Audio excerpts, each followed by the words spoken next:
Now that the Lara Croft chapter is here, I think it's time for the next installment of the seemingly annual This Will Change DbD Forever video, where I make an absolutely wild prediction about how a certain chapter may have sweeping ramifications for the future of DbD. This time, we'll be focusing on the potential impact of the upcoming Castlevania chapter. I don't think people realize how important this chapter is going to be for the future of DbD, so let me make this crystal clear. This Castlevania chapter is behavior testing the waters to see how the community reacts to a proper anime chapter. Yes, we had the Attack on Titan collab a while ago, but that was just a set of skins and a limited time lobby screen. This is the first full anime chapter for the game, and the future of anime and DbD rests wholly on this chapter's success or failure. Before we go any further, I think it's best I be as honest and open as possible about any potential biases I have in this discussion. My first exposure to any kind of anime was as a kid. I occasionally watched the Saturday morning usuals like Pokemon, Yu-Gi-Oh, etc.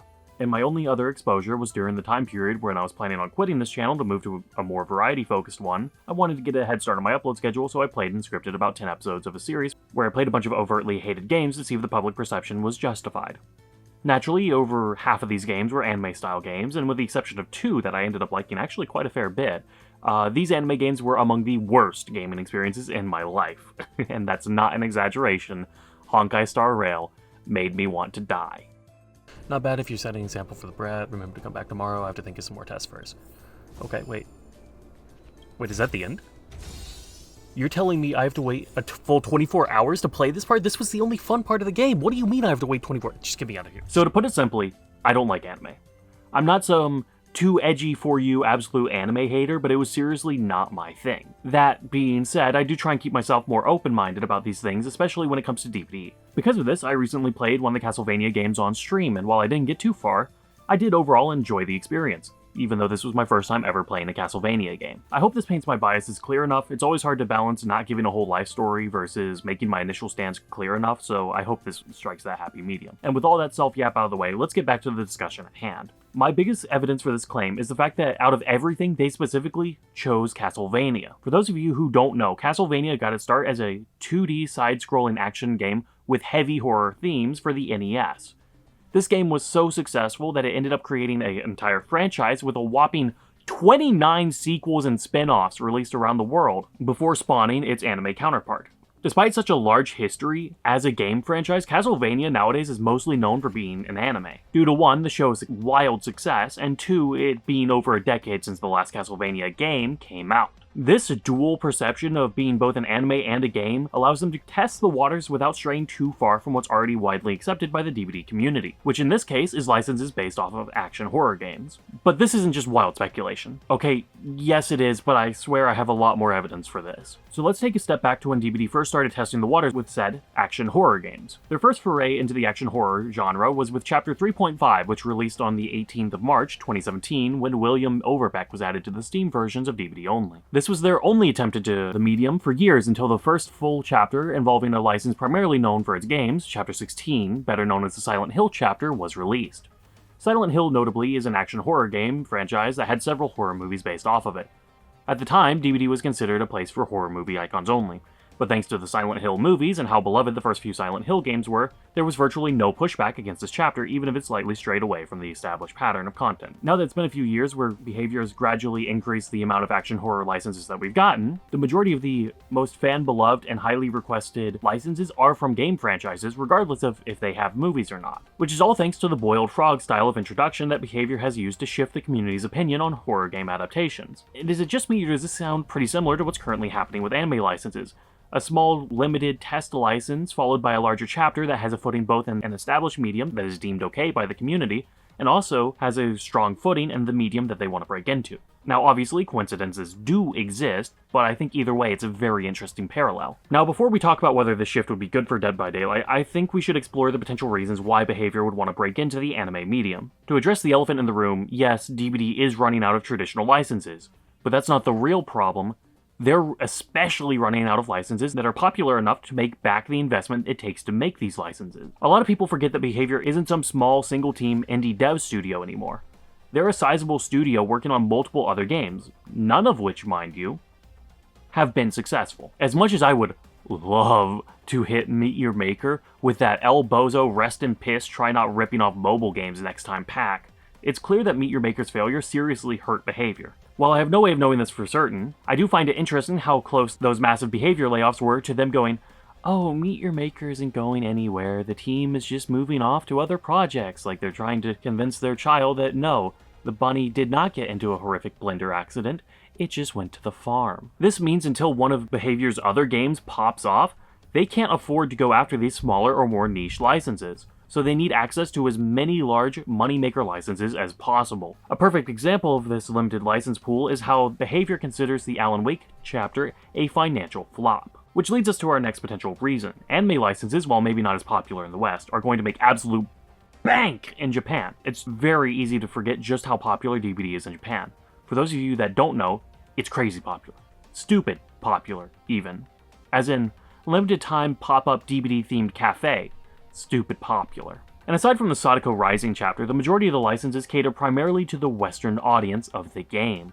Don't get me wrong, things like Silent Hill and Resident Evil are also popular overseas, but these still have nowhere near the level of draw that anime licenses would have. But it's not just the popularity of the licenses that matters here, it's also the quantity. There is an ungodly amount of horror-based animes and manga books, so much so that I couldn't find an exact number. But from what I've seen researching this video, I'd stake my hat on the fact that Behavior could finish out the century with nothing but horror anime licensed chapters. Like, I'm genuinely struggling to wrap my head around how much there is, because I thought it'd be a lot less than there was, so I looked up a few lists, started counting, got it to the several hundreds before realizing I wasn't even a quarter of the way done through the lists I found and just gave up. So needless to say, Behavior will never run out of licenses if they can safely break into the anime medium.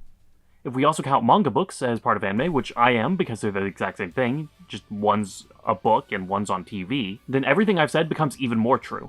As from what I can tell, over there the equivalent of "I want to be a writer," "I want to be an artist" is "I want to make my own manga." Now obviously, not all these licenses would be worth their investment, but there's still a whole hell of a lot more worthwhile licenses than Western media's ever had to offer. And if for some reason you want even more proof that Behavior is switching to cater to a more Eastern audience, we can take a look at the new tome that's been leaked.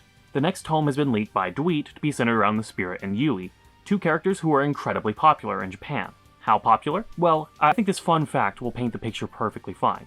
Yui was officially recognized by the mayor of Hida, her place of birth in the game's lore. That's how popular these characters are. The timing of this tome gets a little bit more suspicious if you remember how the devs announced fairly recently that they were going to focus tomes on recent releases over filling out older chapters. And it's not like licensed chapters can't have tomes either. Saw got one retroactively, and Alan Wake practically launched with his. This means that Behavior actively chose to ignore D&D, Castlevania, and Lara Croft, and not to mention that they also deliberately chose to ignore giving Sable Ward, the biggest cash cow for this game ever since Fang Min came out, a tome, specifically so they could give it to Yui and Spirit. While once again this could be a coincidence, I think all of this combined is a pretty solid lump of evidence. Now on to the big question. How will this affect DbD? In short, basically nothing important will negatively change. I mean it. It sounds weird to say, but in reality, as much as I don't like anime, I can't see how this harms DbD in any meaningful way. Yeah, some people will be a stick in the mud and quit, but for every Westerner who dies of anime cringe, there will be 3 people in Asia joining the game because of the same license that killed them. Yeah, it'll suck not knowing what 90% of the licenses are anymore, but DbD as a game will still play the same way it always has. The long answer is nothing important will change, but there's definitely going to be a significant difference moving forward. My prediction is that there will come a time frame where most every license, at least for a couple years, will be some form of anime or manga adaptation, with probably 1 or 2 more Western licenses sprinkled in. I won't name any names, but there have been a few leaks for certain Western licenses that the corporate deals have been signed for, and they're just waiting for the next year to start working on them because this year was already so license heavy. Because of this, I think we'll probably see the biggest shift in full chapters during year 10, or most likely year 11 due to the license backlog we know Behavior is currently in. Plus, this will give them time to judge how the community reacts to Castlevania. That being said, I'd be very surprised if we didn't see a massive uptick in the licensed skin events similar to how the Attack on Titan and Iron Maiden skin events were handled, and we're probably going to see these as early as this year. Not only is this a tested formula for smaller licenses,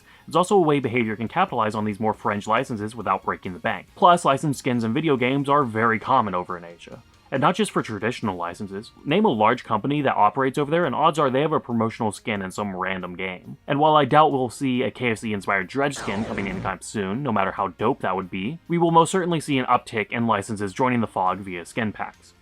This is especially true as it seems a lot of horror anime seem to follow this kind of phasmophobia formula, where it's an ensemble cast versus a vague supernatural force that wouldn't translate well into a DbD-style killer. We will also see a lot more skins that break the visual cohesion like the Attack on Titan skins did. And while worth noting and being a bit annoying or off-putting, it's really not that big of a deal. To anyone who believes this is a genuine earth-shattering or new problem, I play you a sad song on my rectal banjo, portal across a map, down myself in a corner thanks to acting lessons from Nicolas Cage, and rot as some K-pop twink tries to give me an epileptic seizure. For those of you who are more open to a shift in theme for DbD, I think we will see a fairly significant increase in fantasy and magic in DbD. Not only are both of these incredibly common in anime, the writing's on the wall thanks to the D&D chapter, Lara Croft's introduction to the VOG, and also some of the things said by the devs during the recent anniversary livestream. I'd expected an increase in overtly magical survivors like Goonerbait, Body Butter Bitch, and the One-Note Chumps. The devs have explicitly said that they want to try and keep magic tied to darker magics like necromancy, hexes, and blood magic, but at the end of the day, magic is still magic. And now, it is at this point that I pass this discussion on to you, the viewer. Do you think I'm overreacting? Or are we truly on the edge of a new era for DbD? Please put your thoughts in the comments below, I'd love to hear them. And with all that said, happy hunting.